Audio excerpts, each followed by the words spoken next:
Hello, welcome to national rankers. मैं हूं आभा गुप्ता सेरीवाल और हम पढ़ रहे हैं क्लास 12th का वापस।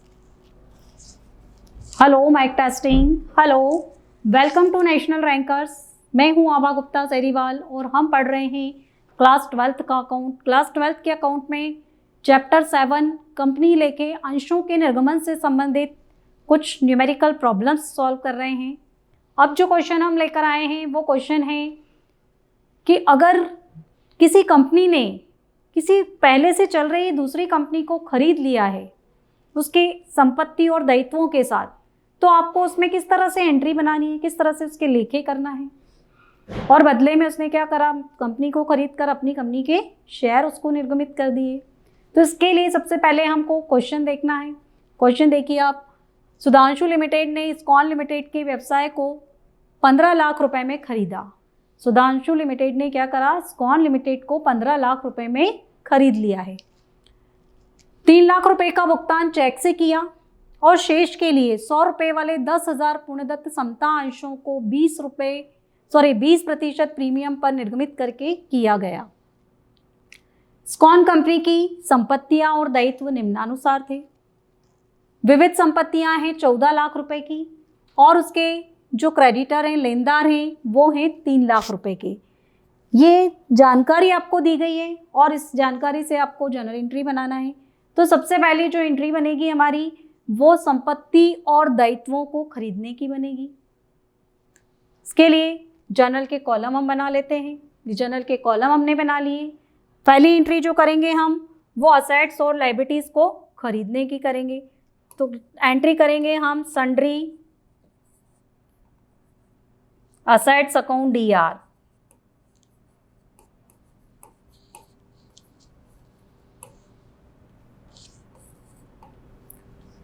सन्ड्री असेट्स को हमने डेबिट कर दिया। अब देखिए, उसने पहली लाइन में हमने पढ़ा था कि जो कंपनी है उसने क्या करा, अदर कंपनी को 15 लाख रुपए में खरीदा। कितने में खरीदा? 15 लाख रुपए में। 15 लाख रुपए में खरीदा मतलब 15 लाख रुपए उसको देना पड़ेंगे, साथ में उसकी संपत्ति और दायित्वों को भी लिया। तो 15 लाख रुपए की जो उसका पेमेंट किया उसने, वो उसमें से उसको कुछ रुपया उसने कैश दिया और बाकी के उसने उसको शेयर दिए। 15 लाख रुपए वो और 3 लाख रुपए की उसकी लायबिलिटी। टोटल कीमत कितनी हो गई? 18 लाख रुपए की। 18 लाख में से इसकी जो संपत्तियां हैं वो कितने की हैं? टोटल 14 लाख रुपए की।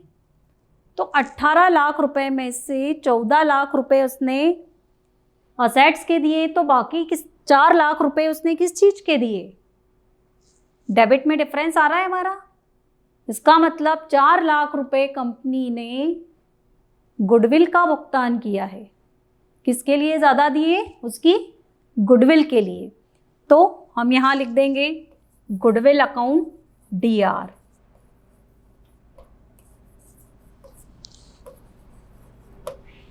4 लाख रुपए to sundry creditors account,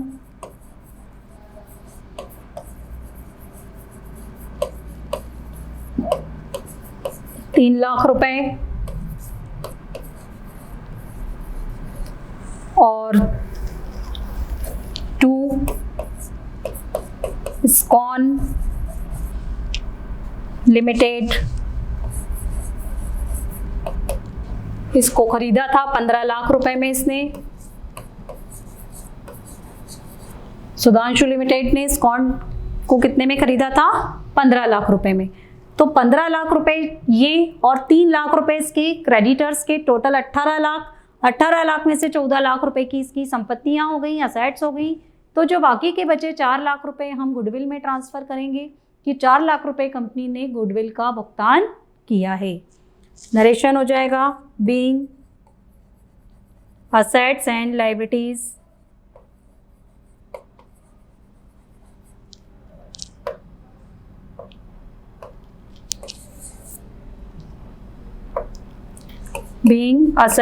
liabilities purchased, या टेकन ओवर भी लिख सकते हैं आप इसकी जगह,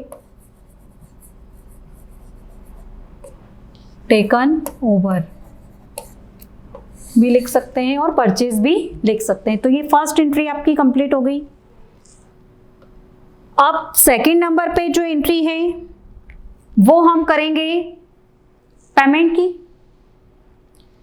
इस पे क्या करा उसने, कैश पेमेंट किया है। कितना, बैंक के थ्रू 3 लाख रुपए का भुगतान किया है।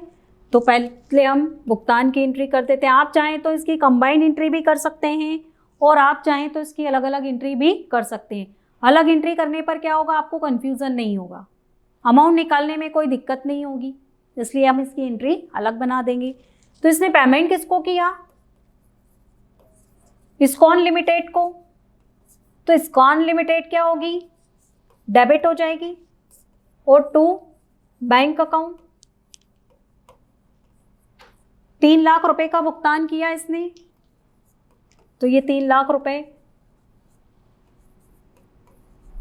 हम दोनों साइड लिख देंगे, 3 लाख रुपए। और नरेशन हो जाएगा being payment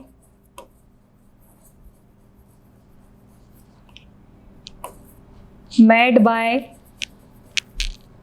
check.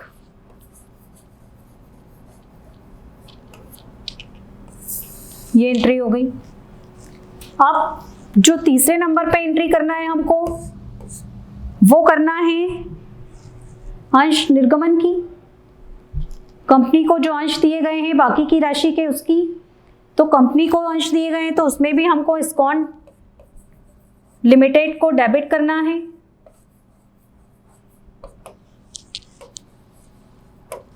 To equity share capital account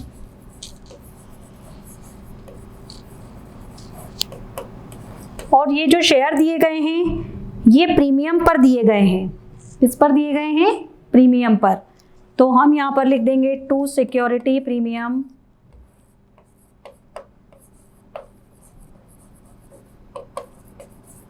reserve account.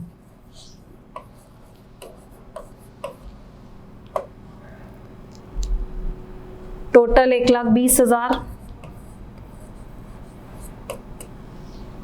और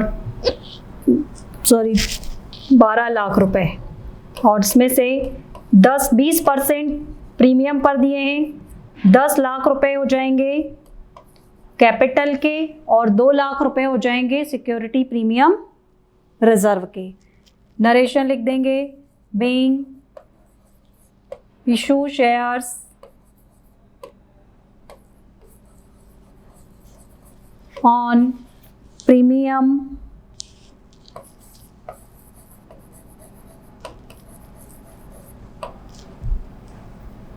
फॉर परचेज ऑफ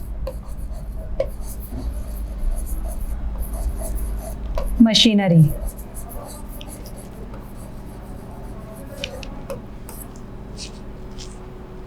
तो ये क्वेश्चन था हमारा, जब किसी एक कंपनी के द्वारा दूसरी कंपनी को टेक ओवर कर लिया जाता है, उसको खरीद लिया जाता है और उसका भुगतान, कुछ राशि का भुगतान नगद किया जाता है और कुछ राशि का भुगतान अंशों के निर्गमन के द्वारा किया जाता है, उस वक्त हमें क्या जर्नल के आवश्यक लेखे करना है, ये हमने इस क्वेश्चन में देखा। और साथ ही इसमें जब असंपत्ति और दायित्व भी लिए जाते हैं तो अगर डेबिट में डिफरेंस आता है तो हमें गुडविल को डेबिट करना है, और अगर क्रेडिट में डिफरेंस आता है तो आपको ध्यान रखना है कैपिटल रिजर्व अकाउंट को क्रेडिट करना है। तो ये क्वेश्चन आप ज़रूर करें, काफ़ी अच्छा क्वेश्चन था। Thank you.